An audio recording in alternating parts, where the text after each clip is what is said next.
We'll guide you through how to export your Gmail data so you can have a backup or move it to another service. If you find this helpful, consider subscribing and liking the video.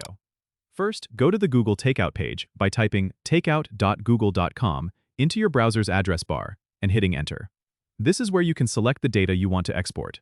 Once you're on the page, you'll see a list of Google services. To export your Gmail data, scroll down until you find Mail and make sure the checkbox next to it is selected. You can choose to export all your mail data or click on the All Mail Data Included button to select specific labels or folders. After you've made your selection, scroll to the bottom of the page and click Next Step. Now it's time to choose your delivery method. You can decide to send the download link via email or save it directly to cloud storage services like Google Drive, Dropbox, or OneDrive. Choose the one that suits you best. You can also set the export frequency, but for most, selecting Export Once is sufficient. Next, select the file type and size.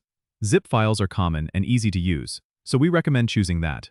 You can also adjust the maximum size of the archive file, which will split the download if it exceeds your specified size. Once everything looks good, click Create Export. Google will then start preparing your data, which could take from a few minutes to several hours, depending on how much data you have. You'll receive an email notification when your export is ready. Follow the email instructions to download your data securely. And that's it. You've successfully exported your Gmail data. Don't forget to subscribe and comment if this helped you out.